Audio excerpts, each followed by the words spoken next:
Hello, everyone. I'm going to present Prioritization, the real booster of a company. It's the story of a company in Guatemala, one of the biggest financial services companies that face a problem which solution will determine the future of the company for years to come. So let's start with the background, how it all started. It was founded in 2004.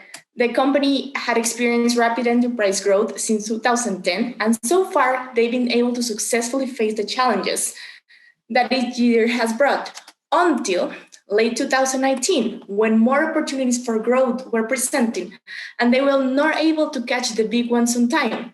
That was especially harmful in an industry where right timing is the key to the success, and a missing opportunity could lead to significant market share loss. That is a good problem to have, but that doesn't make it less of a problem, since a missed opportunity can represent an advantage for the competition. At the time, good intentions were not enough to fast-track the current projects. With more than 60 top priority projects currently in progress and more than 40 waiting in the backlog to start ASAP, the company had a 1.5-year average develop cycle and countless technical debt. Since most urgencies were solved with quick fixes, and the real fix was in the backlog for a perfect phase 2, that rarely happened. So let's dig deeper. And what was the real problem in the company?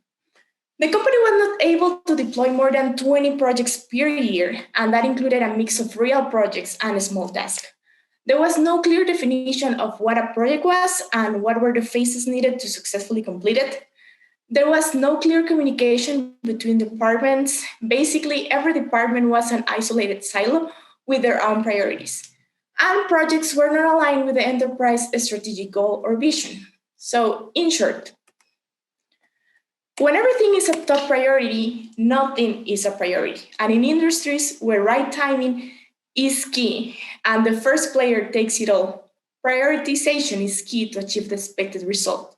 And when resources are limited, like people and time, you need to choose carefully and wisely the projects that will help you achieve your enterprise goals. So, what we did? A risky wager solution.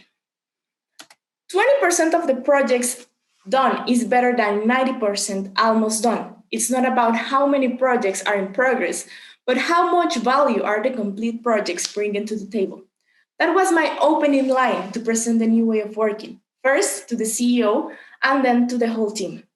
I analyzed the process and phases of a standard project to identify the bottleneck and internal and external obstacles and came up with a plan. The plan included the following immediate changes. We took the list, the 100 project list, the 60 in progress and 40 waiting to start, and debug it. We keep only the projects that were aligned with the enterprise vision and goals, and the list went down to 40. Second, we make an order list of the projects from 1 to 40 based on the expected value of each one of them. From then on, all the business analysts will work only on 1 or 2 projects maximum at a time, and all the development team, including the QA team, will only work on 1 project at a time, not on multiple projects as they were used to. And that was the 2 points that made the transition from silo team to cross-functional teams possible. Since all the departments, BAs, IT, QA, etc., had the same priority order and expected delivery date, we could start to have tribes and squads around the company project's backlog. And last but not least, new product requirements will follow the same process, no exceptions. What were the recent challenges that we faced throughout the way? First, the VAs and the development team were the first one on board, of course, but the new product owners, that was a whole different story. They were used to having all of their projects in progress, and that gave them pseudo-mental peace. So their fear was that having less projects in progress would mean even less project done. So they had to take a leap of faith and trust that the new process, which was basically 180 degrees change of the current way of working, will prove them wrong. What I did to help them deal with all the anxiety is that I implemented a weekly staffing meeting where I presented the high-level progress of all the projects in the past sprint and what was the expected progress for the next sprint. That was also a meeting where the product owner could raise any concern or pain points if any of the projects was taking longer than expected, or if their projects didn't have the priority that they expected to have. So, what were the dark horse results? We started this in late January.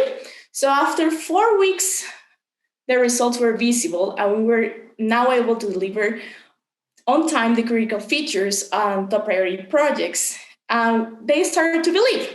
But then a world pandemic came and it forced us to rapidly change and implement certain key companies' policies.